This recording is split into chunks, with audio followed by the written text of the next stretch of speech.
গোমাংসই গৰম কৰিছে ৰাজ্যৰ ৰাজনীতি। ৰকিবুল হুছেইনে মাত্ৰ আমাক লিখি দিলেই হ'ল যে গো মাংস বেন কৰিব লাগে, আমি বেন কৰি দিম। আমিতো ভালেই পাওঁ, আমিতো বিচাৰিয়ে থাকোঁ। তেওঁলোকেহে বিধানসভাত আপত্তি কৰে। গতিকে এতিয়া যদি ৰকিবুল হুছেইন আৰু ভূপেন বৰাই কৈ দিয়ে যে গো মাংস বিজেপিয়েও খাব নালাগে, এজিপিও খাব নালাগে, কংগ্ৰেছেও খাব নালাগে, তাতকৈ ভাল কাম কি হ'ব পাৰে? গৰু কাটি ভোজ খুৱাই সামগুৰিত নিৰ্বাচন জিকিল ভাৰতীয় জনতা পাৰ্টি। সংবাদ মেল পাতি আজব আৰু অদ্ভুত অভিযোগ ৰকিবুল হুছেইনৰ। কেৱল জিকিবৰ কাৰণে তেওঁ গৰু কাটি তেওঁ ভোজ দি তেওঁ নিৰ্বাচনী বৈতৰণি পাৰ হ'বৰ কাৰণে চেষ্টা কৰিছে। ৰকিবুলক যোগ্য প্ৰত্যুত্তৰ দি সামগুৰিৰ ভোটাৰে ক'লে, পুত্ৰৰ পৰাজয়ত পগলা হোৱা পিতৃয়ে আমাৰ ওচৰত ক্ষমা খোজক। গৰু মাংস খাই পেলাই বুট লোৱা নাই, এনেই পাগল হৈ গৈছে না। ইমান বুঢ়ত হাৰিছে, 25 বছৰ সি ৰাজনীতি কৰিছে, ইমান বুঢ়ত জিকিছে, এতিয়া ঘপকৈ ইমান বুঢ়ত হাৰি গৈছে, তাৰ মাথাটো দিমাগ খাৰাপ হ'বই। সেইটো কাৰণে আবল তাবল বকি আছে। ক্ষমা বিচাৰক, সি ৰাইজক, আমাৰ চামগুৰিৰ ৰাইজক ক্ষমা বিচাৰক। হয়, চামগুৰিৰ ৰজা এতিয়া দিশহাৰা। পুত্ৰৰ পৰাজয়ে পগলা কৰি পেলাইছে গব্বৰ সিঙক। সেয়ে উপনিৰ্বাচনত পুত্ৰ ২৭,০০০ ভোটত পৰাজিত হোৱাৰ পিছতেই ৰকিবুলে প্ৰলাপ বকিছে। প্ৰথমে ভোট কেপচাৰিং আৰু ৰিগিঙৰ প্ৰসংগৰে বিজেপিৰ বিৰুদ্ধে অভিযোগ আনিছিল চামগুৰিত নিজ তনয়ক জয়ৰ সোৱাদ দিব নোৱাৰা বিফল পিতৃয়ে। কিন্তু এইবাৰ নিকৃষ্ট ৰাজনীতিৰ সকলো সীমা চেৰাই ৰকিবুলৰ অভিযোগ শুনক। চামগুৰিত বোলে বিজেপিয়ে গৰু কাটি ভোজ খুৱাইহে নিৰ্বাচন জিকিল। আপোনালোকে বিশ্বাস নকৰিব, টান পাব।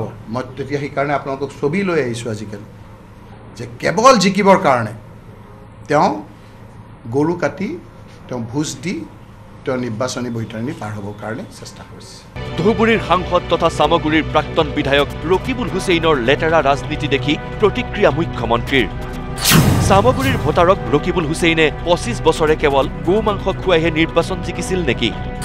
ৰকিবুলৰ 25 বছৰীয়া ৰাজত্বৰ ৰহস্য গো মাংসহে নেকি? প্ৰশ্ন মুখ্যমন্ত্ৰী ডক্টৰ হিমন্ত বিশ্ব শৰ্মাৰ। মই প্ৰশ্ন কৰিম, ইমান দিন চামগুৰিত কংগ্ৰেছে গৰুৰ মাংস খুৱাই জিকাই আছিল নেকি? তেওঁতো চামগুৰি সমষ্টিটো ভালকৈ জানে। তাৰমানে চামগুৰি ইলেকশ্যন গৰুৰ মাংস খুৱাই জিকিব পাৰে নেকি? মই ৰকিবুল হুছেইন ডাঙৰীয়াক ক'ম যে গৰুৰ মাংসটো বেন কৰিব লাগে। না বিজেপিয়ে খুৱাব লাগে, না এজিপিয়ে খুৱাব লাগে, না CPM-এ খুৱাব লাগে, না হিন্দুৱে খাব লাগে, না মুছলমানে খাব লাগে, না খ্ৰীষ্টিয়ানে খাব লাগে, লেঠাই বন্ধ কৰি দিয়ক না। গতিকে মই ৰকিবুল হুছেইন ডাঙৰীয়াৰ মুখেদি ওলোৱাই ভাল পাইছোঁ। অন্ততঃ এটা পৰ্যায় আগবাঢ়িছে, এতিয়া দ্বিতীয় পৰ্যায়টো ভূপেন বৰাই ল'লেই হৈ গ'ল।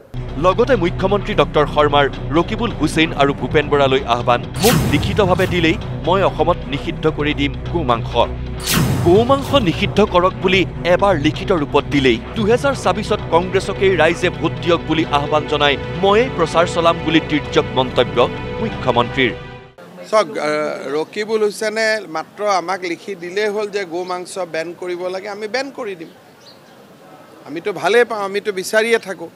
তেওঁলোকেহে বিধানসভাত আপত্তি কৰে। গতিকে এতিয়া যদি ৰকিবুল হুছেইন আৰু ভূপেন বৰাই কৈ দিয়ে যে গো মাংস বিজেপিয়েও খাব নালাগে, এজিপিয়েও খাব নালাগে, কংগ্ৰেছেও খাব নালাগে, তাতকৈ ভাল কাম কি হ'ব পাৰে?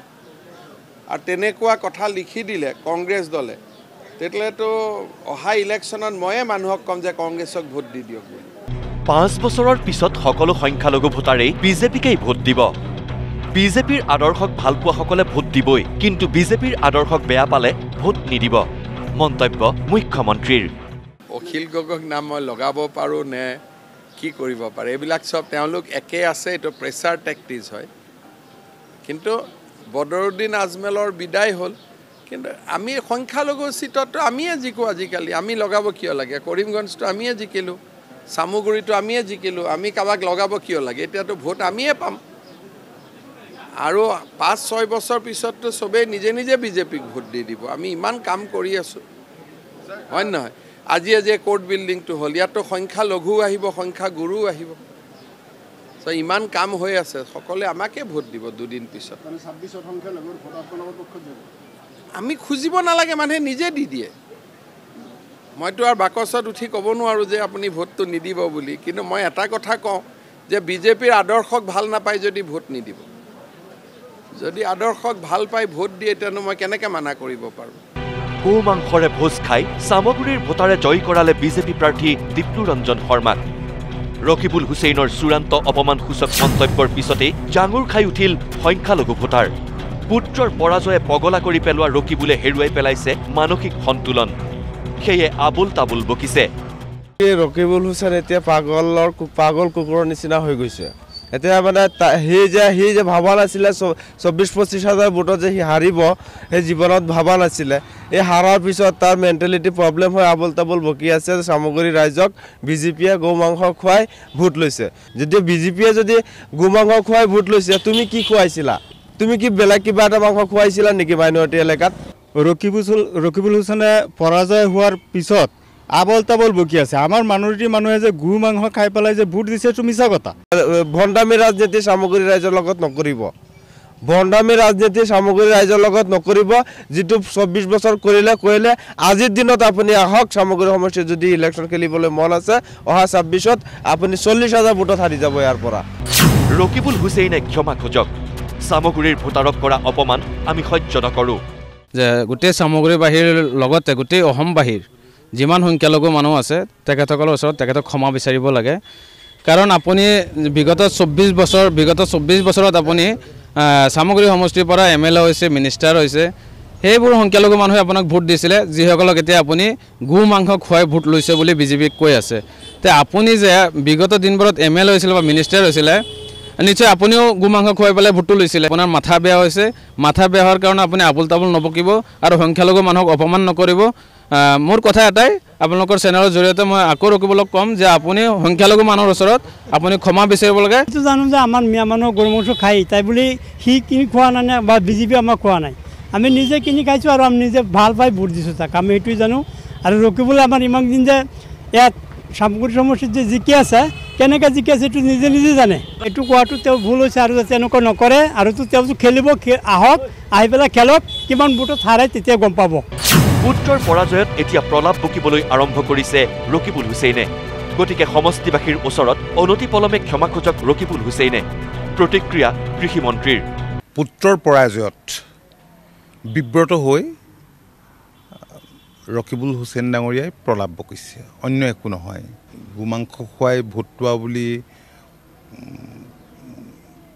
কোৱা কথাটোৱে তেখেতে নিজেই এই কথাটো কিয় উপলব্ধি কৰা নাই যে নিজৰ সমষ্টিৰ মানুহক তেখেতে অপমান কৰিছে চূড়ান্ত অপমান কৰিছে তেখেতে আচলতে সমষ্টিবাসীৰ ওচৰত ক্ষমা ভিক্ষা খোজা উচিত শাসনৰ নামত অত্যাচাৰ আৰু উৎপীড়ন চলোৱা ৰকিবুল হুছেইনে এতিয়া সৰিয়হ ফুল দেখি গৈছে কাৰণ চামগুৰিৰ ভোটাৰে এইবাৰ উন্নয়নৰ স্বাৰ্থত ভোট দিছে গতিকে ৰকিবুলে কি কৈছে তেওঁ চাগে নিজেও গম নাপায় মন্তব্য বিজেপিৰ ৰাজ্যিক সভাপতি ভৱেশ কলিতাৰ ৰকিবুল হুছেইন ডাঙৰীয়াই অনুধাৱন নকৰিলে তেওঁৰ শাসনত যে চৰাচৰি শাসন চলি আছিল এক নাগাটাবাদ শাসন চলাইছিল আৰু প্ৰতিটো নিৰ্বাচন তেওঁ কাজিয়া কৰি মাৰপিট কৰি গুণ্ডাগিৰি কৰি ভোট কেপচাৰ কৰি নিৰ্বাচন জিতিয়াইছিলে আৰু আমি তেতিয়া কৈছিলোঁ এইবাৰ এইবেলি সেনাৰ এজাত তেওঁ সৰিয়হ ফুল দেখা পাইছে যোৱা উপ নিৰ্বাচন আৰু সেই নিমিত্তে তেওঁ কি বকি ফুৰিছে ক'ত তেওঁ হিচাপ নোহোৱা হৈছে লাগবান নোহোৱা গৈছে মানুহৰ উপ নিৰ্বাচনত পৰাজয়ৰ পিছত